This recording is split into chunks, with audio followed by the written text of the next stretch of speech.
All year long, we have heard from Donald Trump and, of course, his surrogates, as well as many times from his two idiotic sons, Eric and Don Jr. We have heard them all boast about the fact that Donald Trump's support with black voters across the country is skyrocketing. And, to be fair, at the beginning of this year, depending on which swing state you were looking at, Donald Trump did have the support of anywhere between 14 and sometimes 30% of black voters in those individual swing states. And yes, at the same time, President Biden's support among black voters was falling.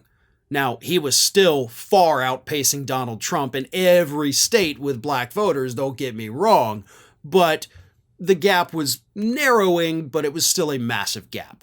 Nevertheless, Trump and his followers use that to show that black voters are coming to Trump. They love him because he got a mugshot, just like all of them have, right?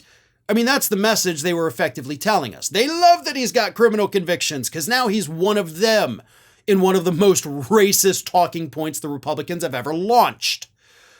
But all of that enthusiasm, all of those Trump's winning with black voters comments are now down the toilet. Because a new poll shows that ever since President Biden dropped out of the race and Kamala Harris became the presumptive nominee, all those black voters that had left the Democratic Party or were not going to support the Democratic candidate, turns out they've all come back now. Here's what the new poll shows us. 67% said they intend to vote for Harris in 2024. Only 12% said they're going to be backing Trump.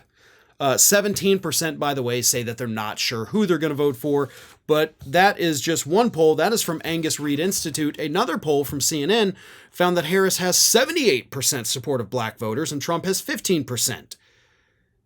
Before Biden dropped out, that same poll showed that that Trump had 23% of black voters. So he lost 8% of those black voters when Biden dropped out.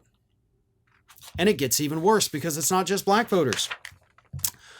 Harris also has a 16-point lead over Trump, 49 to 33%, with Hispanic voters.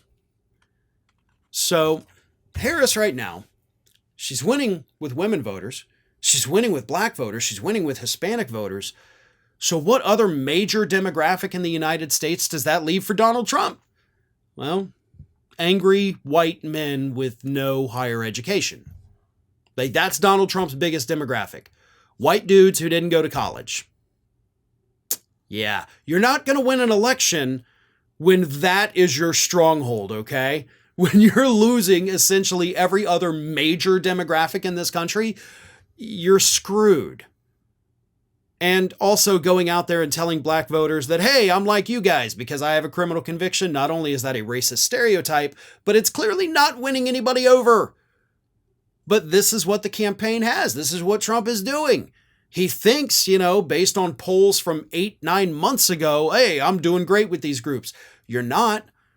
And the more you attack Kamala Harris the same way you always attack black people by saying they're low intelligence, they're dumb, they're stupid, whatever it is, they know what that means. And they are very quickly abandoning you.